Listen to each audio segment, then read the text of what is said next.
Berikut ini mari kita simak bersama tausiah dari guru kita almarhum Kiai Haji Zainuddin MZ. Selamat mendengarkan. Wa qatlan nafsil lati harramallahu illa bil haq. Membunuh orang lain dengan cara yang tidak benar. Membunuh orang yang diharamkan oleh Allah Subhanahu wa taala untuk melakukannya kecuali dengan alasan yang benar. Kita tahu Islam adalah agama damai. Sesuai dengan namanya, ia tidak dikembangkan dengan pedang dan kekerasan. Ia dikembangkan dengan keteladanan dan tuntunan moral.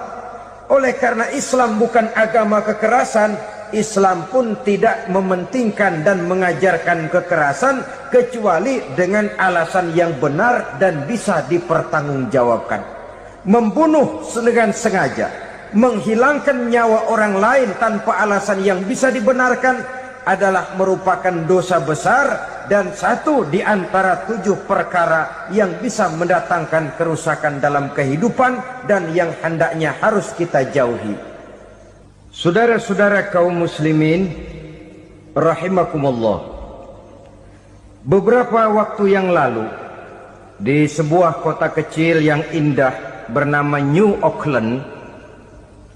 Saudara tahu New Auckland? Itu dari Gunung Kidul masih ngidul lagi.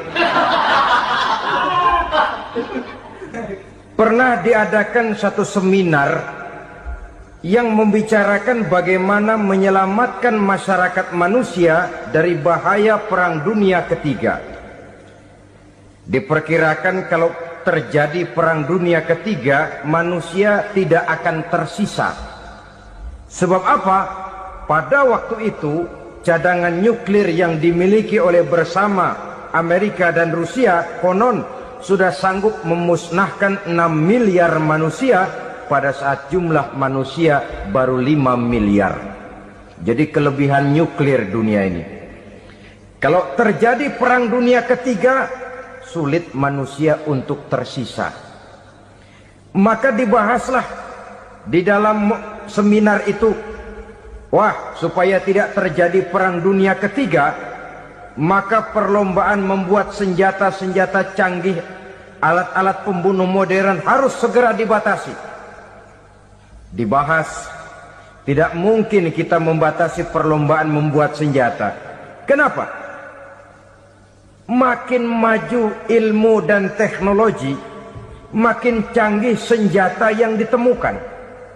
Atom sudah meningkat menjadi nuklir, nuklir sudah meningkat menjadi neutron, dan kita tahu bom yang bernama neutron ini bom yang cukup membunuh tanpa perlu merusak. Artinya kalau dia diledakkan di kota kita ini, bangunan utuh, jembatan tidak ambruk, rumah-rumah tetap berdiri, tapi semua yang bernama hidup mati. Itu katanya lebih sopan dari bom atom. Sebab kalau si atom ini sudah membunuh, merusak pula. Neutron cukup membunuh saja tanpa perlu merusak.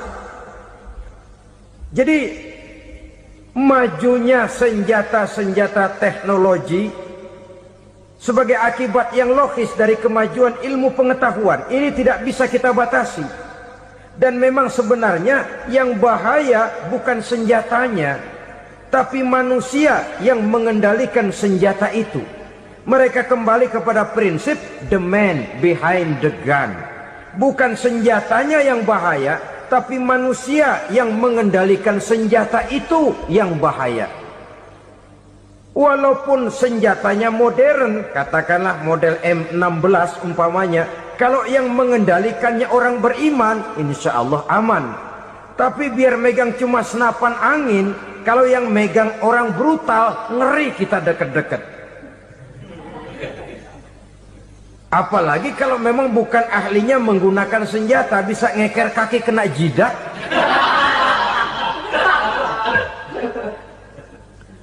Mereka kembali kepada prinsip lama yang tetap baru, bukan senjatanya yang harus dibatasi, manusia yang mengendalikan senjata itu yang perlu dibicarakan. Nah, kalau begitu, agar manusia tidak mempergunakan senjata sewenang-wenang, Apa yang harus kita lakukan? Ya, manusianya harus bermoral. Ya, tapi moral yang mana? Di dunia ini banyak ajaran tentang moral. Itu pun mudah saja.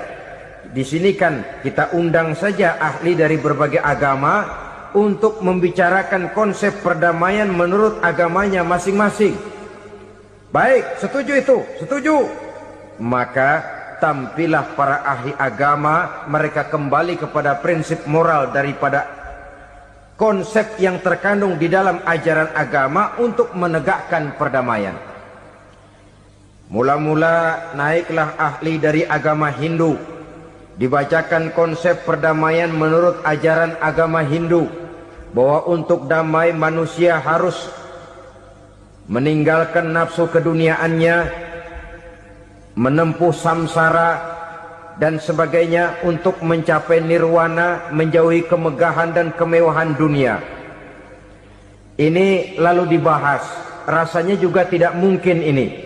Kemudian dari agama Nasrani, bahwa untuk damai manusia harus menciptakan sifat kasih sayang. Kalau ditampar pipi kiri, berikan pipi yang kanan. Kalau diberikan selendang, berikan baju. Nanti orang kasihan, lalu dia tidak akan nampar lagi. Ketika ini dibahas, ternyata rasanya pun tidak mungkin bisa diterima. Karena apa? Di zaman sekarang orang ditampar pipi kiri, dikasih pipi kanan. Bukan kasihan, gemes. Damai belum tentu, bonyok udah jelas. Lalu ketika dibacakan konsep perdamaian menurut Quran, di mana disampaikan ayat wa jazaa'u sayyi'atin sayyi'atun misluha faman afa wa aslaha fa ajruhu 'ala Allah. Balasan terhadap satu kejahatan adalah kejahatan yang seimbang. Tetapi barang siapa yang memberi maaf dan mencari jalan damai, itulah yang terbaik dan akan mendapat pahala dari Allah Subhanahu wa ta'ala. Kamu tidak salah ditampar pipi kirimu, tampar lagi pipi kirinya sekeras dia menampar pipi kirimu. Nanti orang tidak mau menampar kita karena dia tahu kalau dia tampar kita, dia akan menderita tamparan sekeras dia menampar kita. Akan terjadilah prinsip saling hormat menghormati, tidak saling ganggu, tidak saling usil, tidak saling jahil. Atas dasar ini perdamaian bisa ditegakkan. Mereka bisa menerima konsep ini, tapi kemudian seminar ditutup tanpa satu keputusan resmi. Kenapa? Terus terang mereka kagum dengan konsep Islam, tapi sentimen lama terhadap nilai-nilai Islam telah menutup mata mereka untuk menerima kebenaran dari ajaran Al-Quranul Karim. Saudara-saudara kaum muslimin rahimakumullah, kembali kita kepada persoalan pokok. Roh adalah dari Allah. Dia akan kembali kepada Allah, milik mutlak dari Allah. Tidak pantas kita merampasnya dari orang lain. Tidak wajar kita menghilangkannya tanpa alasan yang dibenarkan oleh agama. Di zaman sekarang, akibat persaingan hidup yang makin tajam, lapangan kerja yang makin sulit, tensi ekonomi yang makin tinggi, atau karena nilai moral yang makin rendah, atau juga karena rapuhnya pegangan orang kepada agama, nyawa rasanya sudah sedemikian murahnya. Berbagai kasus membuat berdiri bulu roma kita. Ada mayit, ada manusia dipotong 6, dicincang macam kambing. Ada yang dipotong 5, ada yang dipotong 13, dikardusin, dibuang ke tempat sampah. Inna lillahi wa inna ilaihi raji'un. Gejala apa ini? Kanibalisme. Manusia sudah demikian sadisnya, manusia sudah sedemikian buasnya, sehingga sesama manusia diperlakukan seperti hewan. Padahal hewan sendiri belum pernah macan makan macan, bagaimanapun buasnya macan. Belum pernah serigala memakan serigala, bagaimanapun brutalnya serigala. Tetapi manusia makan manusia di zaman sekarang kadang jadi kenyataan dalam kehidupan kita. Kadang persoalannya remeh saja. Soal uang 200 perak, pisau bicara, nyawa melayang. Soal rokok sebatang, celurit bicara, nyawa melayang. Soal-soal yang sama sekali tidak prinsip, begitu mudah kita menghilangkan nyawa orang lain. Padahal Nabi pernah memperingatkan, apabila dua orang muslim sudah berkelahi dan berbunuh-bunuhan, al-qatil wal maqtul finnar, yang membunuh dan yang terbunuh dua-duanya neraka. Sahabat heran, ya Rasul, kalau yang terbunuh, kalau yang membunuh masuk neraka itu sih wajar, tapi yang terbunuh kenapa neraka juga? Beliau menjawab, dua-duanya sudah punya niat untuk saling membunuh. Niatnya itu yang diponten. Yang terbunuh cuman lagi apes aja, keduluan dia. Umpama tidak terbunuh, pasti dia yang akan membunuh. Oleh karenanya al-qatil wal maktul, yang membunuh dan yang dibunuh finnar, dua-duanya masuk ke dalam neraka. Islam menghormati kehidupan. Tidak hanya terbatas kepada sesama muslim, orang-orang yang berlainan agama pun yang mau hidup berukun, damai, berdampingan dengan umat Islam, jiwa mereka, darah mereka dilindungi oleh nilai-nilai Islam yang disebut dengan kafir zimmi ini.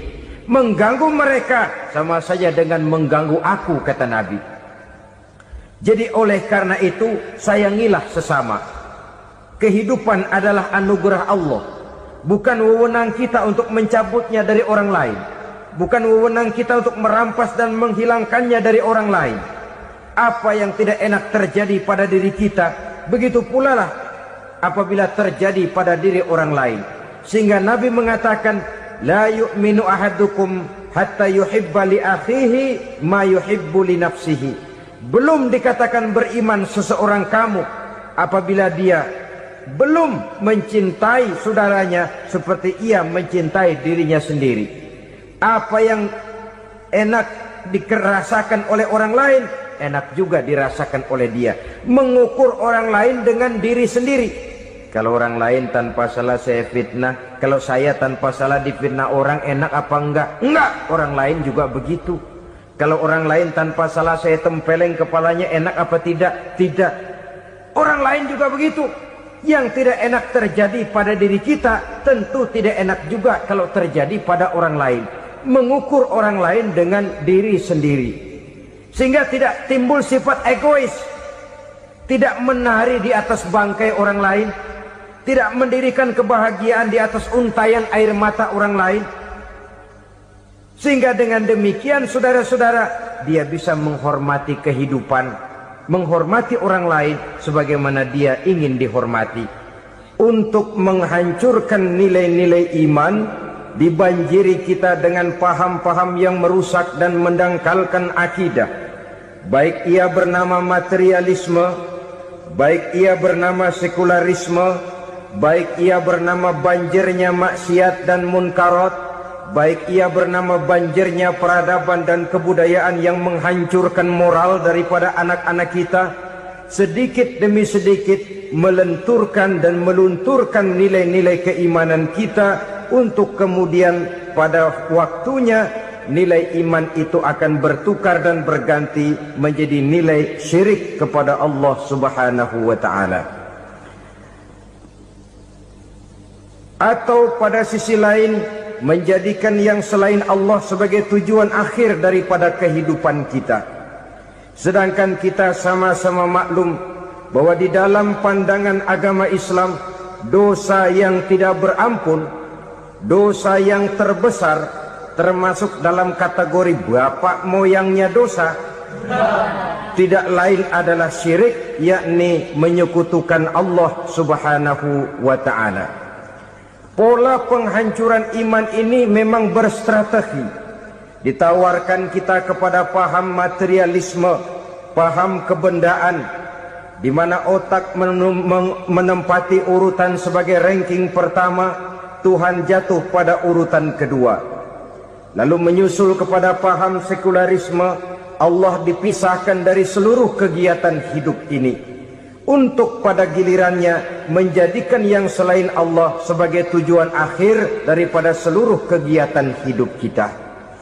Oleh karenanya, kewajiban menjaga nilai-nilai iman ini merupakan kewajiban yang mulia tetapi berat. tidak hanya untuk kita, tetapi juga bagaimana mewariskannya kepada anak-anak kita, generasi yang akan datang. Orang-orang tua bijaksana yang diceritakan di dalam Al-Quran, kalau sudah berpikir tentang anak-anaknya, pertanyaan yang paling mereka risaukan ialah, ma ta'buduna min ba'di. Anakku, kalau pada satu saat aku, ayahmu sudah tidak ada lagi di dunia ini, meninggalkan kamu semua, ma ta'buduna min ba'di, apa yang akan kamu sembah nak? Jikalau sekarang ayahmu masih mau ke masjid, masih mau melakukan rukuk dan sujud, masih beribadah menyembah Allah Subhanahu wa ta'ala, kalau orang tuamu sudah tidak ada, ma ta'buduna min ba'di, masihkah engkau mau datang ke masjid? Masihkah engkau mau rukuk dan sujud? Masihkah engkau mau menyembah Allah Subhanahu wa ta'ala? Pertanyaan ini yang dipikirkan oleh Nabi Yakub kepada putra-putranya. Pertanyaan ini yang diteruskan oleh Nabi Ibrahim kepada anak-anaknya. Pertanyaan ini yang diwariskan oleh generasi ulama salafus saleh kepada para generasi berikutnya. Bagaimana kita generasi sekarang? Kita orang-orang tua sekarang bukan berfikir ma ta'buduna min ba'di, malah yang kita fikirkan ma ta'kuluna min ba'di. Kalau bapak tidak ada nanti kamu makan apa nak? Perkara kamu nyembah apa, urusan nomor 18. Yang penting kamu nanti hidup bisa makan nak. Maka kita sibuk mewariskan harta kepada anak-anak kita. Kita sibuk mewariskan kebun dan tanah kepada anak-anak kita. Kita sibuk mewariskan pabrik kepada anak-anak kita, sementara kita lupa mewariskan intan yang paling mahal, mewariskan mutiara yang paling berharga, yaitu nilai iman kepada Allah Subhanahu wa ta'ala. Alangkah baiknya apabila warisan harta, warisan tanah dan kebun, warisan rumah dan pabrik didasari lebih dahulu dengan mewariskan nilai iman kepada Allah Subhanahu wa ta'ala. Sebagai orang-orang tua, kita boleh bersedih kalau anak kita tidak mengerti komputer. Kita boleh bersedih kalau anak kita tidak mengerti matematika. Kita boleh bersedih kalau anak kita tidak mengerti bahasa Inggris. Tapi sewajarnya lebih bersedihlah kita orang tua jikalau mempunyai anak yang tidak kenal Allah sebagai Tuhannya, yang kemudian tidak mau rukuk dan sujud kepada Allah Tuhannya. Itulah kemalangan yang paling malang bila kita meninggalkan generasi yang tidak bertauhid kepada Allah Subhanahu wa ta'ala. Betapapun anak kita tidak ngerti komputer, saudara, paling-paling kerugiannya cuma kerugian dunia. Masuk dia ke alam barzakh, munkar nakir tidak akan sempat tanya kau belajar komputer apa tidak. Kumpul dia di padang mahsyar, malaikat juga tidak akan tanya matematikamu nilainya berapa. Yang ditanya, kau kenal Allah, kau rukuk dan sujud kepadanya, kau pernah datang ke masjid. Oleh karena itu sekali lagi, menjaga nilai iman tidak hanya untuk kita, tetapi juga mewariskannya kepada anak-anak kita, generasi yang akan datang. Sungguh kemalangan yang paling besar apabila kita meninggalkan anak-anak kita. Mereka kita tinggalkan lemah ekonominya, itu tidak baik. Mereka kita tinggalkan lemah otaknya, itu pun akan membuat mereka tertinggal oleh yang lain. Tapi yang paling celaka, jikalau kita tinggalkan mereka dalam kondisi lemah imannya, rapuh akidahnya, tidak baik dan tidak betul keyakinan hidupnya. Oleh karena itu Nabi berpesan, jauhilah 7 perkara yang merusak. Yang pertama, syirik kepada Allah Subhanahu wa ta'ala. Menyekutukan Allah baik dalam ucapan, dalam keyakinan, ataupun dalam perbuatan. Ini perkara pertama yang termasuk 7 perusak besar di dalam kehidupan. Kalau sudah jatuh kita ke lembah syirik, bagaimanapun banyak kebaikan yang kita kerjakan, berjiwa sosial, bertangan pemurah, gemar menolong orang lain, kalau memang dasarnya syirik, maka seluruh kebaikan kita akan hancur, tidak akan ada nilainya dalam pandangan Allah Subhanahu wa taala. Dalam pandangan manusia mungkin kita dicatat sebagai orang sosial, gemar menolong orang lain, tidak berpangku tangan melihat orang yang mendapat kesulitan, tapi oleh karena dasarnya syirik, dasarnya tidak mentauhidkan Allah, maka seluruh nilai kebaikan yang kita kerjakan tidak akan ada nilainya dalam pandangan Allah Subhanahu wa taala. Maka jagalah iman kita jangan sampai dihinggapi penyakit syirik yang bagaimana kecilnya sekalipun. Sekali lagi, baik syirik dalam bentuk ucapan, syirik dalam bentuk keyakinan, sampai kepada syirik dalam bentuk perbuatan, kita berhindar kepada sifat-sifat yang sedemikian itu. Karena apa? Dalam satu ayat Quran Allah Subhanahu wa taala menjelaskan, innallaha la yaghfiru ayyushraka bih wa yaghfiru ma duna dzalika liman yasha. Allah tidak akan memberi ampun kepada orang-orang yang menyekutukannya, tapi Allah masih mau memberikan ampun kepada dosa-dosa yang selain itu bagi orang-orang yang dikehendakinya. Dosa selain syirik, apabila kita bertaubat, Allah masih mau mengampuni. Tapi kalau sudah jatuh ke tempat syirik, itu sudah dosa yang tidak berampun. Taubatnya tidak lain melepas syirik, kembali kepada tauhid, berkeyakinan bahwa hanya ada Allah Subhanahu wa taala, Tuhan satu-satunya yang lam yalid walam yulad walam yakul lahu kufuwan ahad. Tidak beranak, tidak pula diperanakkan, dan tidak satupun yang dapat menyerupai Tuhan Allah Subhanahu wa taala. Saudara-saudara kaum muslimin rahimakumullah, bahwa kita di zaman sekarang memang tidak menyembah berhala, ya. Bahwa kita tidak berterang-terangan mengatakan Tuhan lebih dari satu, memang. Bahwa kita tidak berkeyakinan Tuhan itu punya anak atau diperanakkan, tentu. Tapi dalam perbuatan dan i'tiqad, kita kadang-kadang jatuh tanpa kita sadari ke tempat yang bernama syirik ini. Oleh karenanya, di zaman di mana teknologi makin canggih, di mana kemajuan pembangunan makin menjangkau berbagai aspek kehidupan, diperlukan keseimbangan antara kemajuan fisik material dengan kemajuan mental spiritual. Apabila tidak ada keseimbangan, yang terwujud tentulah kepincangan, yang diawali dengan pincangnya cara kita berpikir, sehingga pada akhirnya akan mengarah kepada pincangnya cara kita berbuat dan bertindak di dalam kehidupan kita. Oleh karena itu Nabi berpesan, jauhilah sifat syirik, karena syirik merupakan dosa yang teramat besar. Ini sifat merusak yang pertama. Yang kedua, kata Nabi, wasihra, jauhilah sihir. Sihir ini juga termasuk perkara yang merusak kehidupan. Kita semua sama-sama maklum bahwa sihir sebenarnya bukan persoalan baru.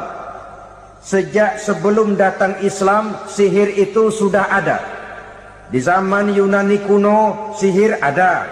Di zaman Mesir kuno, di zaman Cina kuno, dan yang lain-lain yang serba kuno, sihir itu sudah ada.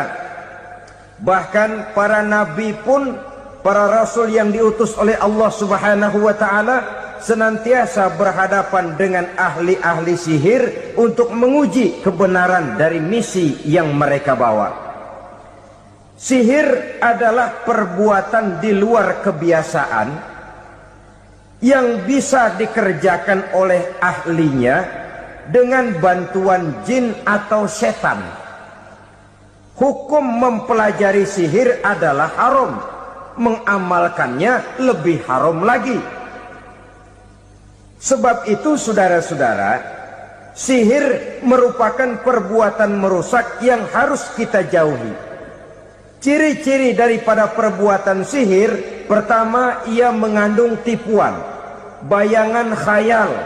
Di zaman Nabi Musa misalnya, orang melihat tambang-tambang itu seperti ular, Nabi Musa melayangkan tongkatnya menjadi ular-ular besar yang memakan ular-ular kecil ciptaan tukang-tukang sihir Fir'aun tadi. Lalu sihir bisa terjadi dengan bantuan jin kafir atau setan. Kemudian ciri yang ketiga, sifatnya halus dan tersembunyi. Taruh kata ada seorang ahli sihir yang mempergunakan ayat-ayat Quran sebagai jompa jampe, sebagai baca-bacaan, itu cuma sekedar kedok. Tujuannya tidak lain menjadikan agama sebagai ketok untuk membenarkan cara yang dimurkai oleh Allah Subhanahu wa taala. Satu hadis yang diriwayatkan oleh Imam Bazar dan Tabrani, Nabi berpesan, "Laisa minna man tatayyara lahu au takahhana au tukuhhina lahu au sahira lahu." Tidak termasuk ke dalam golonganku, kata Nabi. Tidak termasuk umatku. Siapa mereka? Man tatayyara lahu, orang yang bertatoyur. Apa tatoyur itu? Dari kalimat toyaro, artinya terbang. Toir biasa diartikan dengan burung. Tatoyaro percaya kepada suara-suara burung. Man tatayyara lahu, mempercayai, meyakini dengan benar-benar kepada suara beburungan. Kan suka ada itu, nah bunyi burung tuh, maling liwat. Maling liwat. Burung bunyi, maling liwat. Itu termasuk tatayyara lahu, percaya kepada suara burung. Kan aneh kalau suara orang nggak dipercaya, suara burung malah dipercaya. Ada ustadz ceramah, kiai ngaji, nggak mau didengerin, burung dengerin bener. Nah, suaranya dari sebelah mana? Belah kulon. Nah, itu tandanya ano. Habis dihitung-hitung. Itu termasuk tatayyara lahu. Au takahana, atau bertenung, au tukuhina, atau minta ditenungkan, au sahirolahu, atau melakukan perbuatan sihir, atau minta disihirkan. Laisa minna, tidak termasuk ke dalam golonganku, kata Nabi. Sehingga dengan demikian saudara-saudara, menghadapi sihir dengan sihir sekalipun termasuk perbuatan yang tidak diajarkan oleh agama. Kita kan mempelajari sihir untuk jaga diri, tidak apa-apa. Yang dilarang mengamalkannya, dilarang juga mempelajarinya. Sebab orang kalau sudah mengetahui, biasanya lalu terangsang untuk mencoba. Kalau percobaannya berhasil, biasanya terangsang untuk coba lagi dan coba lagi. Pada akhirnya ketagihan, lalu beralih menjadi profesi, apalagi itu nanti bisa mendatangkan hasil uang. Saudara-saudara kaum muslimin rahimakumullah, kita manusia makhluk nyata. Kita hidup di alam nyata, terikat oleh sunnatullah, causality. Oleh karenanya, bagi kita keyakinan yang penuh, keikhlasan di dalam bertuhankan Allah, penyerahan diri sepenuhnya hanya kepadanya, itu sudah merupakan obat penangkal yang sangat ampuh agar kita tidak terkena penyakit-penyakit yang dibuat oleh setan dan para pembantunya. Sehingga beberapa ayat Quran mengajarkan, misalnya a'udzu bikalimatillahi tammati min syarri ma khalaq, atau bismillazi la yadurru ma'asmihi syai'un fil ardi wala fis sama, dengan menyebut nama Allah yang tidak bisa mendatangkan bahaya sedikit pun, dari baik yang datang dari langit maupun yang datang dari bumi. Jiwa yang kosong dari keyakinan yang penuh kepada Allah, jiwa yang penuh was-was dan ragu-ragu, itu yang mudah terserang oleh penyakit-penyakit yang dikerjakan oleh para tukang-tukang sihir, yaitu oleh setan dan seluruh para pembantunya. Kemudian hadis kedua yang diriwayatkan oleh Imam Ibnu Hibban, Nabi bersabda, la yadkhulul jannata mudminu khamrin wala mu'minu bisihrin wala qati'u rahmin. Tidak masuk surga. Ini Nabi yang bilang, tidak masuk surga. Siapa itu?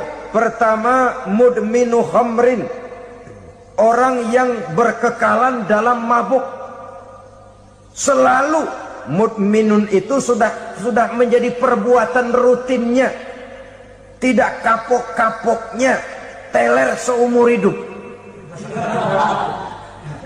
Mudminu khamrin, tidak masuk surga orang yang selalu bermabuk-mabukan. Yang kedua, wala mu'minu bisihrin, orang mukmin tapi main sihir. Ini juga oleh Nabi diperingatkan, tidak akan masuk surga orang mukmin tapi suka main sihir. Wala qati'u rahmin, dan tidak juga orang yang memutuskan silaturahmi. 3 macam manusia yang diperingatkan Nabi tidak akan masuk surga: orang yang selalu mabuk, orang mukmin yang main sihir, dan orang yang memutuskan silaturahmi. Saudara-saudara kaum muslimin rahimakumullah. Lalu orang berkata, kenapa dilarang kita bersihir? Padahal Rasul sendiri kan punya mukjizat. Nah, kita memang harus membedakan antara mukjizat dengan sihir. Dalam kehidupan agama kita kenal ada yang namanya mukjizat, ada yang namanya karomah atau keramat biasa diucapkan, ada yang namanya maunah, ada yang namanya irhas, ada juga yang namanya sihir. Kesemuanya ini berbeda, saudara-saudara. Yang dinamakan mukjizat itu khusus untuk para rasul saja. Satu kejadian luar biasa yang terjadi dilakukan oleh rasul atas izin dari Allah Subhanahu wa ta'ala. Perbedaannya dengan sihir jelas. Sihir dari setan, mukjizat dari Allah. Sihir bisa dipelajari, mukjizat tidak.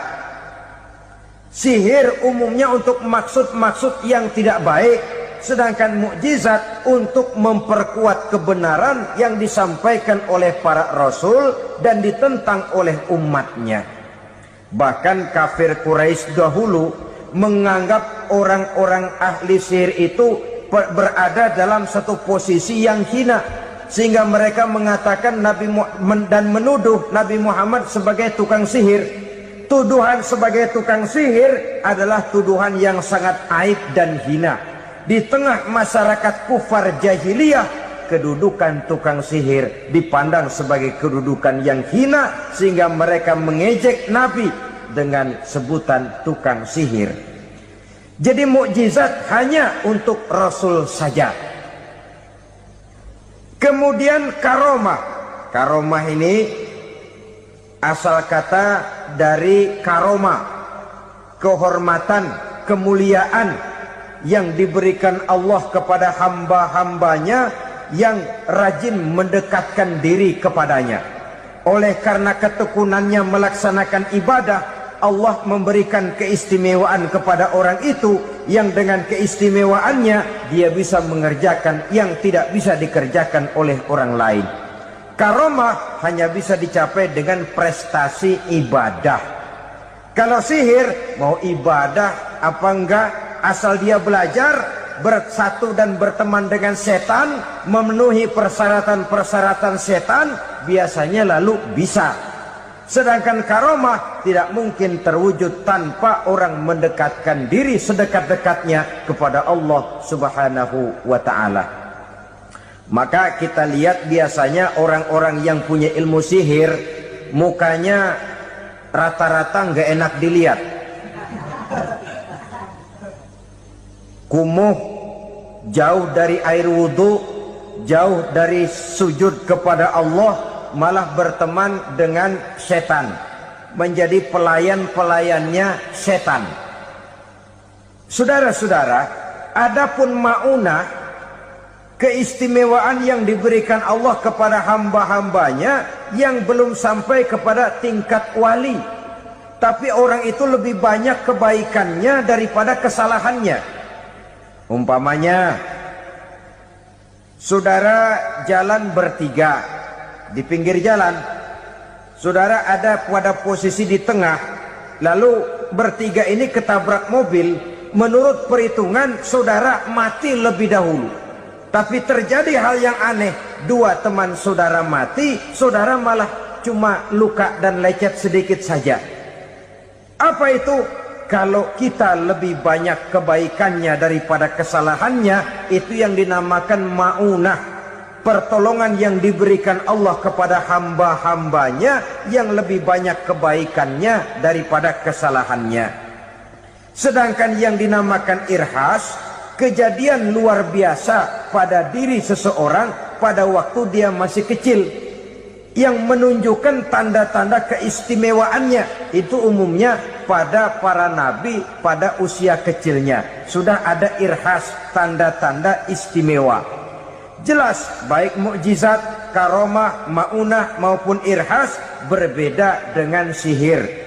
Sihir ini jelas saja merupakan bantuan dan persekutuan antara manusia dengan setan. Padahal setan, kata Allah dalam Al-Quran, innahu lakum aduwwum mubin, sesungguhnya setan bagi kamu adalah musuh yang sangat jelas. Saudara-saudara kaum muslimin rahimakumullah, di zaman sekarang dalam menghadapi beban kehidupan yang makin pelik, menghadapi stres yang tidak kunjung selesai, menghadapi persoalan-persoalan yang teramat berat, orang sering mencari jalan keluar kepada hal-hal yang menurut pendapatnya bisa meringankan beban moralnya itu. Pergilah dia mencari sesuatu yang dapat meringankan bebannya. Dan tidak jarang yang jatuh ke pangkuan tukang-tukang tenung, ke pangkuan tukang-tukang sihir, yang mereka itu oleh Quran dijelaskan kadzabal munajjimun walau sodaku. Tukang-tukang tenung, tukang-tukang sihir, mereka itu bohong walaupun benar. Maksudnya bohong walaupun benar, artinya kalau yang mereka kerjakan benar, itu sih kebenaran. Benar dengan kebenaran itu lain. Kebenaran, kebetulan bisa, tapi tidak untuk selalu. Apalagi kalau itu sudah membahayakan kehidupan orang lain. Jadi oleh karena itu Nabi berpesan, jauhilah daripada sihir. Kalau sudah jauhilah dari sihir, artinya ya jauhilah daripada mempelajarinya, jauhilah daripada bergaul dengan orang-orang yang ahli di bidang itu, karena dari pergaulan segalanya bisa menular. Baiklah saudara, ini yang kedua. Yang ketiga pesan Nabi, wa qatlan nafsil lati harramallahu illa bil haq, membunuh orang lain dengan cara yang tidak benar, membunuh orang yang diharamkan oleh Allah Subhanahu wa taala untuk melakukannya kecuali dengan alasan yang benar. Kita tahu Islam adalah agama damai, sesuai dengan namanya. Ia tidak dikembangkan dengan pedang dan kekerasan. Ia dikembangkan dengan keteladanan dan tuntunan moral. Oleh karena Islam bukan agama kekerasan, Islam pun tidak mementingkan dan mengajarkan kekerasan kecuali dengan alasan yang benar dan bisa dipertanggungjawabkan. Membunuh dengan sengaja, menghilangkan nyawa orang lain tanpa alasan yang bisa dibenarkan adalah merupakan dosa besar dan satu di antara 7 perkara yang bisa mendatangkan kerusakan dalam kehidupan dan yang hendaknya harus kita jauhi. Saudara-saudara kaum muslimin rahimakumullah, beberapa waktu yang lalu di sebuah kota kecil yang indah bernama New Auckland. Saudara tahu New Auckland? Itu dari Gunung Kidul masih ngidul lagi. Pernah diadakan satu seminar yang membicarakan bagaimana menyelamatkan masyarakat manusia dari bahaya Perang Dunia Ketiga. Diperkirakan kalau terjadi Perang Dunia Ketiga, manusia tidak akan tersisa. Sebab apa? Pada waktu itu, cadangan nuklir yang dimiliki oleh bersama Amerika dan Rusia konon sudah sanggup memusnahkan 6 miliar manusia pada saat jumlah manusia baru 5 miliar. Jadi kelebihan nuklir dunia ini. Kalau terjadi Perang Dunia Ketiga, sulit manusia untuk tersisa. Maka dibahaslah di dalam seminar itu, wah, supaya tidak terjadi Perang Dunia Ketiga, maka perlombaan membuat senjata-senjata canggih, alat-alat pembunuh modern harus segera dibatasi. Dibahas, tidak mungkin kita membatasi perlombaan membuat senjata. Kenapa? Makin maju ilmu dan teknologi, makin canggih senjata yang ditemukan. Atom sudah meningkat menjadi nuklir, nuklir sudah meningkat menjadi neutron, dan kita tahu bom yang bernama neutron ini bom yang cukup membunuh tanpa perlu merusak. Artinya kalau dia diledakkan di kota kita ini, bangunan utuh, jembatan tidak ambruk, rumah-rumah tetap berdiri, tapi semua yang bernama hidup mati. Itu katanya lebih sopan dari bom atom. Sebab kalau si atom ini sudah membunuh, merusak pula. Neutron cukup membunuh saja tanpa perlu merusak. Jadi majunya senjata-senjata teknologi sebagai akibat yang logis dari kemajuan ilmu pengetahuan ini tidak bisa kita batasi. Dan memang sebenarnya yang bahaya bukan senjatanya, tapi manusia yang mengendalikan senjata itu. Mereka kembali kepada prinsip the man behind the gun. Bukan senjatanya yang bahaya, tapi manusia yang mengendalikan senjata itu yang bahaya. Walaupun senjatanya modern, katakanlah model M16 umpamanya, kalau yang mengendalikannya orang beriman, insya Allah aman. Tapi biar megang cuma senapan angin, kalau yang megang orang brutal, ngeri kita deket-deket. Apalagi kalau memang bukan ahlinya menggunakan senjata, bisa ngeker kaki kena jidat.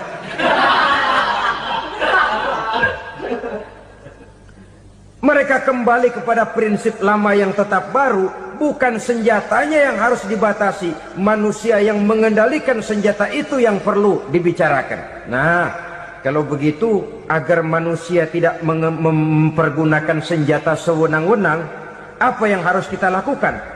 Ya, manusianya harus bermoral. Ya, tapi moral yang mana? Di dunia ini banyak ajaran tentang moral. Itu pun mudah saja. Di sini kan kita undang saja ahli dari berbagai agama untuk membicarakan konsep perdamaian menurut agamanya masing-masing. Baik, setuju itu? Setuju. Maka tampillah para ahli agama, mereka kembali kepada prinsip moral daripada konsep yang terkandung di dalam ajaran agama untuk menegakkan perdamaian. Mula-mula naiklah ahli dari agama Hindu, dibacakan konsep perdamaian menurut ajaran agama Hindu, bahwa untuk damai manusia harus meninggalkan nafsu keduniaannya, menempuh samsara dan sebagainya untuk mencapai nirwana, menjauhi kemegahan dan kemewahan dunia.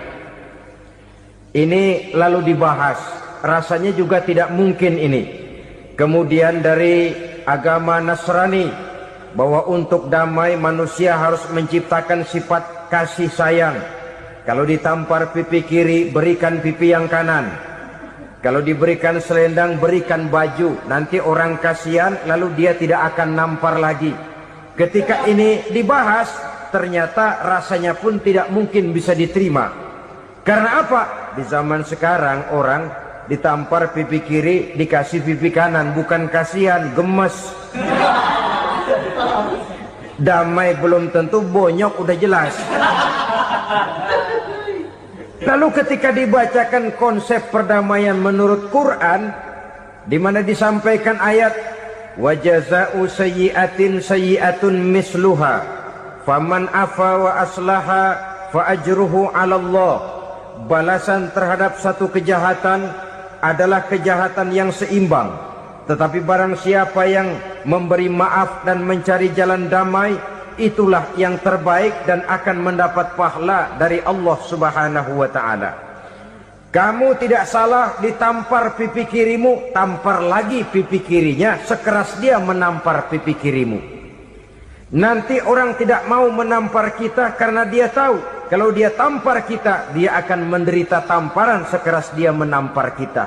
Akan terjadilah prinsip saling hormat menghormati, tidak saling ganggu, tidak saling usil, tidak saling jahil.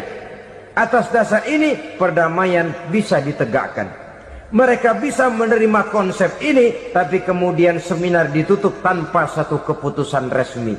Kenapa? Terus terang mereka kagum dengan konsep Islam, tapi sentimen lama terhadap nilai-nilai Islam telah menutup mata mereka untuk menerima kebenaran dari ajaran Al-Quranul Karim.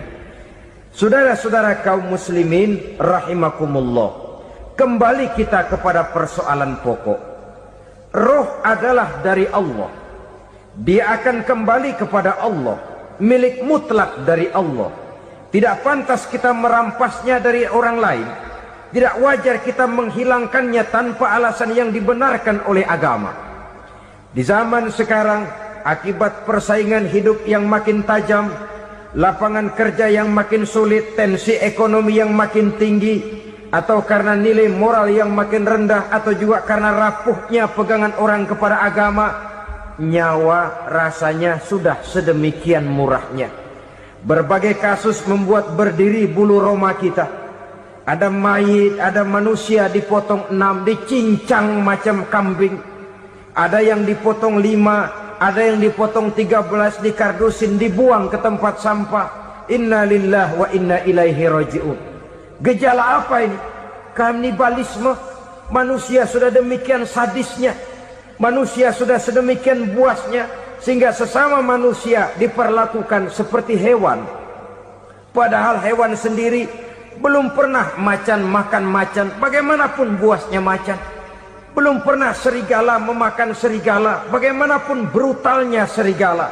Tetapi manusia makan manusia di zaman sekarang kadang jadi kenyataan dalam kehidupan kita.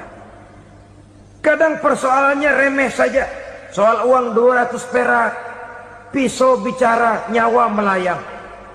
Soal rokok sebatang, celurit bicara, nyawa melayang. Soal-soal yang sama sekali tidak prinsip, begitu mudah kita menghilangkan nyawa orang lain. Padahal Nabi pernah memperingatkan, apabila dua orang muslim sudah berkelahi dan berbunuh-bunuhan, al-qatil wal maktul finnar, yang membunuh dan yang terbunuh dua-duanya neraka. Sahabat heran, ya Rasul, kalau yang terbunuh, kalau yang membunuh masuk neraka itu sih wajar, tapi yang terbunuh kenapa neraka juga? Beliau menjawab, dua-duanya sudah punya niat untuk saling membunuh. Niatnya itu yang diponten. Yang terbunuh cuman lagi apes aja, keduluan dia. Umpama tidak terbunuh, pasti dia yang akan membunuh. Oleh karenanya al-qatil wal maktul, yang membunuh dan yang dibunuh finnar, dua-duanya masuk ke dalam neraka. Islam menghormati kehidupan, tidak hanya terbatas kepada sesama muslim. Orang-orang yang berlainan agama pun yang mau hidup berukun, damai, berdampingan dengan umat Islam, jiwa mereka, darah mereka dilindungi oleh nilai-nilai Islam yang disebut dengan kafir zimmi ini. Mengganggu mereka sama saja dengan mengganggu aku, kata Nabi. Subhanallah, sangat luar biasa apa yang sudah disampaikan oleh guru kita almarhum Kiai Haji Zainuddin MZ. Sahabat beriman yang dimuliakan Allah, tetaplah di channel ini karena tausiah ini belum selesai. Dan masih banyak lagi hal-hal menarik yang akan disampaikan oleh guru kita, almarhum Kiai Haji Zainuddin MZ. Maka dari itu, tetaplah di sini dan mari kita lanjutkan kembali. Selamat mendengarkan. Jadi oleh karena itu, sayangilah sesama. Kehidupan adalah anugerah Allah. Bukan wewenang kita untuk mencabutnya dari orang lain. Bukan wewenang kita untuk merampas dan menghilangkannya dari orang lain.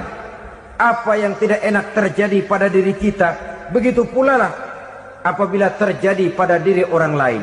Sehingga Nabi mengatakan, la yu'minu ahadukum hatta yuhibba li akhihi ma yuhibbu li nafsihi. Belum dikatakan beriman seseorang kamu apabila dia belum mencintai saudaranya seperti ia mencintai dirinya sendiri. Apa yang enak dirasakan oleh orang lain, enak juga dirasakan oleh dia. Mengukur orang lain dengan diri sendiri.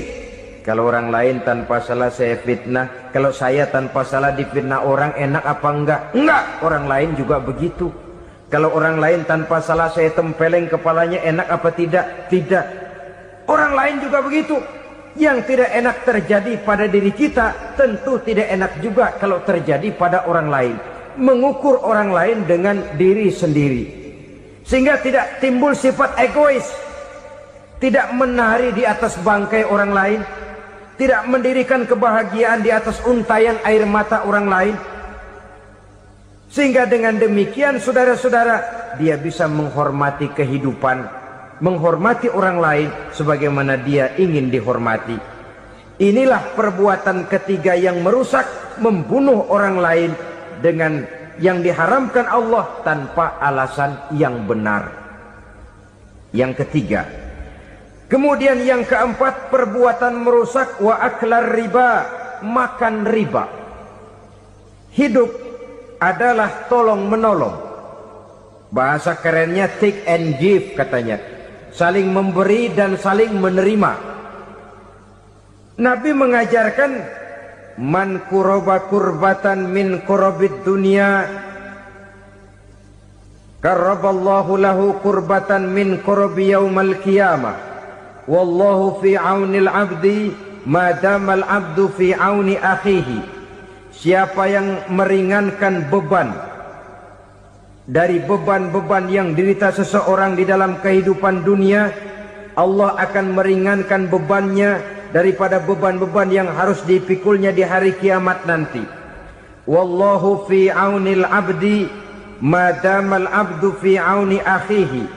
Allah senantiasa akan menolong seorang hamba selama hamba itu masih mau menolong saudaranya. Allah selalu akan menolong seorang hamba selama hamba itu masih mau menolong saudaranya.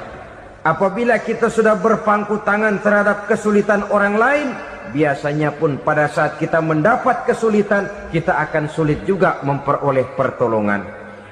Nah, riba alias renten, kedoknya adalah menolong orang, tapi sama juga bulu buntutnya dilepas, palanya dicekek. Menolong orang pada akhirnya menjadi beban bagi seseorang. Dan memang mencari orang-orang yang berada dalam posisi kesulitan. Biasanya di daerah-daerah di mana musim paceklik jadi lapangan kerja sulit, sedangkan urusan perut tidak bisa ditunda, akhirnya orang terjebak ke dalam rentenir, ke dalam riba, ke dalam renten, bunga berbunga, sehingga satu saat jumlah bunganya bisa lebih besar dari jumlah pinjaman pokoknya. Kemudian kalau juga ternyata tidak bisa dibayar, rumah jadi taruhan. Memang rumah satu-satunya, begitu rumah ditarik mulain camping. Bukankah pada akhirnya akan mewariskan kesengsaraan? Oleh karena itu, kepada kita berusahalah jangan berhubungan dengan rentenir, jangan makan renten dan riba. Kepada mereka yang melaksanakan riba, walaupun mendatangkan keuntungan materi, tapi percayalah harta yang didapat dengan jalan riba tidak akan membawa keberkahan. Manakala tidak membawa keberkahan, dia tidak akan mendatangkan ketenangan di dalam kehidupan kita. Oleh karenanya, memakan harta riba termasuk perbuatan yang merusak sendi-sendi kehidupan sosial, merusak kehidupan orang lain, merusak kehidupan masyarakat, tetangga, pergaulan, dan sebagainya. Yang kelima, wa akla malil yatim, memakan harta anak yatim dengan cara yang zolim. Nih, memang lezat. Anak yatim itu nggak tahu urusan apa-apa. Kita diamanahkan untuk mengurusinya. Kadang-kadang dibentuklah panitia penyantunan yatim piatu. Yatimnya mah tetap kelaparan, panitianya yang pada gendut.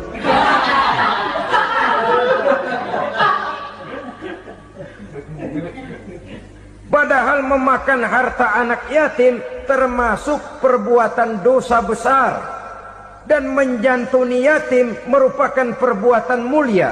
Nabi mengatakan, ana wa kafilul yatim kahataini yaumal qiyamah.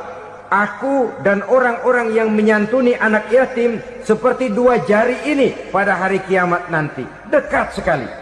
Jikalau ingin di hari akhir nanti dekat dengan Rasul, bersahabatlah dengan anak-anak yatim. Jadilah pengurus anak-anak yatim. Bangunlah panti-panti asuhan yatim. Pada saat bapak ibunya meninggal, kitalah yang menjadi orang tuanya. Bahkan sedemikian besar perhatian Islam terhadap anak-anak yatim ini, sehingga Quran memberikan peringatan, ara'aital ladzi yukadzibu bid-din fadzalikal ladzi yad'ul yatim wa la yahuddu ala ta'amil miskin. Tahukah kamu siapa orang yang mendustakan agama, beragama tapi dianggap dusta, salatnya dusta, puasanya dusta karena agamanya sudah berdusta. Siapa mereka? Fadzalikal ladzi yad'ul yatim, orang yang menyia-nyiakan anak yatim, wala yahuddu ala ta'amil miskin, dan tidak pernah memberi makan kepada orang-orang yang menderita kemiskinan. Menyia-nyiakan, meninggalkan anak yatim termasuk perbuatan yang divonis kita sebagai orang yang mendustakan agama. Saudara-saudara kaum muslimin rahimakumullah, maka sangat dicela mengeksploitir anak-anak yatim, menjadikan mereka sebagai kedok untuk mencari kekayaan pribadi. Tetapi jikalau ikhlas, ganjarannya sangat besar, nilai pahalanya sangat besar. Menyantuni yatim tidak hanya setahun sekali. Kalau Muharram pakai istilah lebaran yatim, dibentuklah panitia, diberilah beras, uang 4-5 ribu rupiah, alhamdulillah. Tapi jangan lupa, si yatim tidak hidup cuma satu hari. Dia tidak hidup cuma di bulan Muharram saja. Dia hidup 12 bulan dalam setahun. Sebagaimana anak-anak yang lain, dia juga berhak punya masa depan. Dia juga berhak menikmati bangku sekolah. Dia berhak mengenyam arti dan makna pendidikan. Dia berhak membekali diri dengan ilmu dan pengetahuan, seperti halnya anak-anak yang lain. Maka kita yang diberikan keluasan oleh Allah, ingatlah itu, bersahabatlah dengan anak-anak yatim, santuni mereka. Perkara setahun sekali di bulan Muharram, alhamdulillah, itu bagus, bin Thayyib alias baik. Tapi tentu dan tentu sekali lagi, si yatim tidak hanya hidup di bulan Muharram. Dia hidup 12 bulan dalam setahun, 24 jam di dalam sehari. Oleh karenanya, menyia-nyiakan mereka pada saat posisi kita memang mampu akan memojokkan kita dalam satu posisi di mana kita dianggap sebagai orang yang mendustakan agama, memakan harta anak yatim dengan cara yang zolim. Bapaknya udah meninggal, kebunnya lebar, anaknya dikelecehin. Nah, dah kamu nggak usah pusing, nanti saya yang ngurus. Akhirnya bukan ngurus, nguras. Si yatim mungkin tidak tahu bahwa dia disia-siakan, haknya diambil, miliknya dizolimi. Tapi Allah yang akan membalasnya dengan seadil-adilnya. Maka makan harta anak yatim biasanya balasannya tokcer bin paten. Nggak banyak selang tempo itu, nggak percaya cobain dah. Nyobain aja kan nggak bayar, umpama. Memakan harta anak yatim dengan cara yang zolim, ganjarannya biasanya kontan. Kenapa? Ratapan si miskin, untayan air matanya, jeritan kepedihan hatinya, membuka pintu langit, permohonannya diijabah, getaran hatinya didengarkan oleh Allah, maka balasannya biasanya kontan, spontan, tidak menunggu waktu terlalu lama. Itu di dunia, belum lagi di akhirat nanti. Bukankah dalam riwayat Mi'raj diceritakan Nabi melihat di neraka itu orang perutnya sebesar rumah? La haula wala quwata. Itu perut kayak rumah, bagaimana jalannya tuh orang? Dan memang gak jalan, diseret-seret oleh malaikat di neraka itu. Hancur perutnya, amburadul itu perut. Berantakan isinya, dibulatkan lagi, diseret lagi, hancur lagi, dibulatkan lagi. Sampai Nabi tanya, orang itu begitu berat siksanya kenapa ya Jibril? Itu Muhammad, waktu di dunia dulu rakus banget makan harta anak yatim. Begitu vonisnya, begitu menyedihkan nasibnya di akhirat.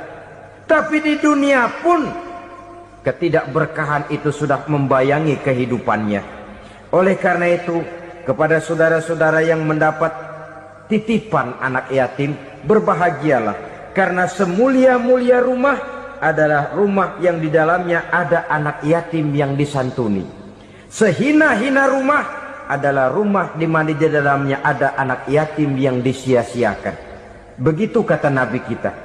Rumah yang paling mulia dalam pandangan Allah, rumah yang di dalamnya ada anak yatim yang disantuni. Rumah yang paling hina dalam pandangan Allah, rumah yang di dalamnya ada anak yatim yang nasibnya disia-siakan. Berbahagialah saudara apabila menjadi penyantun anak-anak yatim, pelindung mereka, sehingga mereka mempunyai masa depan sebagaimana anak-anak lainnya. Rasulullah sendiri sedemikian peka terhadap keadaan anak-anak yatim karena beliau sendiri memang mengalami. Umur 6 bulan dalam kandungan ibu, beliau sudah ditinggalkan oleh ayahnya. Pada saat berusia 6 tahun, ibu sudah meninggal. Yatim piatu dalam usia di mana beliau sedang perlu belas kasih seorang ibu dan pengertian seorang bapa. Kepekaan itu lalu timbul, bahkan kemudian sampai kepada beliau berkata, aku dan orang yang menyantuni anak yatim seperti jari tengah dan jari telunjuk di hari akhirat nanti. Sedemikian dekatnya. Baiklah ya, jadi yang kelima, memakan harta anak yatim. Jauhi, karena ini perbuatan yang merusak. Yang keenam, watawalli yaumaz zahfi, melarikan diri pada hari pertempuran. Apa ini? Khianat. Tidak konsekuen dengan konsep perjuangan. Pada mulanya keras benar teriak, berantas korupsi, ganyang korupsi. Cuma karena belum dapat giliran. Begitu dia naik dapat kesempatan, korupsinya lebih edan dari yang diteriakinya.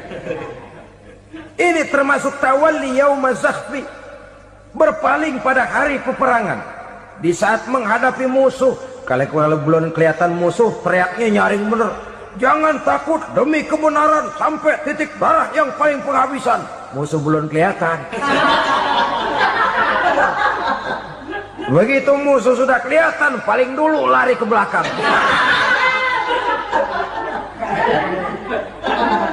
Kalau diajak berjuang ada saja alasannya. Sehingga Quran memberikan peringatan kepada kita semua. Mengapa kamu ini berat? Kalau sudah diajak berjuang di jalan Allah, kakimu seperti terhunjam berakar di perut bumi. Berat untuk melangkah berjuang. Lari dari pertempuran tidak konsekuen dengan konsepsi perjuangan. mau enaknya saja.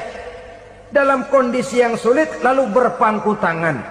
Ini termasuk ciri munafik yang di dalam Al-Quran disindir dengan bahasa kullama adha'a lahum masyaufi wa iza azlama alaihim qamu. Waktu terang mereka jalan, giliran gelap mereka mandek. Artinya, maksudnya, kalau giliran ada untungnya aja, rame-rame teriak Islam. Tapi begitu diminta berjuang, dituntut berkorban, rame-rame mundur.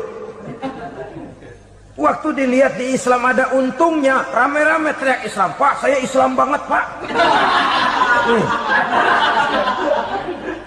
KTP saya Islam, Pak. Pokoknya Islam banget dah. Tapi ketika diminta berjuang, dituntut sedikit berkorban, rame-rame mengundurkan diri. Tahun 65 PKI berontak. Waduh, waktu itu jadi orang Islam untung itu. Nggak dikejar-kejar, aman. Masjid rame, mobil-mobil mewah parkir di depan musola dan masjid. Kenapa? Waktu itu asal udah ke masjid aman. Islam selamat, untung. Tapi begitu keadaan aman, yang parkir di musola sepeda butut melulu.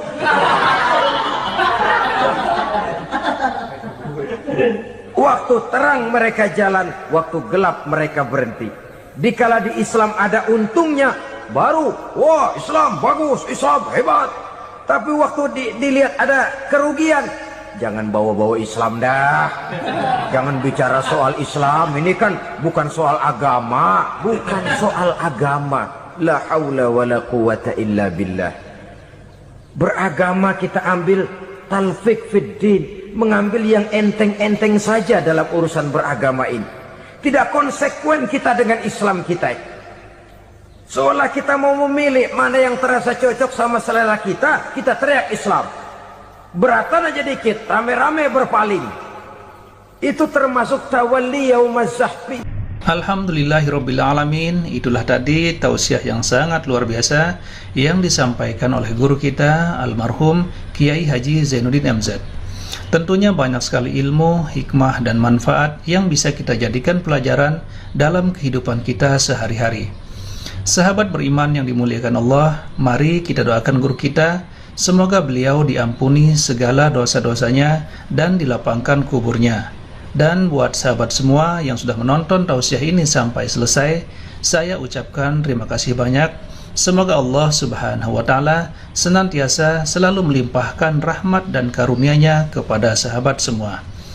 Selalu diberikan kesehatan, dimudahkan segala urusannya, dan dilancarkan rezekinya. Amin ya Rabbal Alamin. Sahabat beriman yang dimuliakan Allah, demikian yang dapat saya bagikan. Kurang lebihnya mohon maaf. Wabillahi taufiq wal hidayah. Wassalamualaikum warahmatullahi wabarakatuh. Setelah kita dengarkan bersama tausiah yang sudah disampaikan oleh guru kita Al-Maghfurullah Kiai Haji Zainuddin MZ, sekarang mari kita lanjutkan aktivitas kita masing-masing. Buat sahabat semua, saya ucapkan selamat beraktivitas, semoga selalu diberikan kesehatan, dimudahkan segala urusannya, dan dilancarkan rezekinya. Sampai bertemu lagi di kajian berikutnya. Wassalamualaikum warahmatullahi wabarakatuh. Assalamualaikum warahmatullahi wabarakatuh.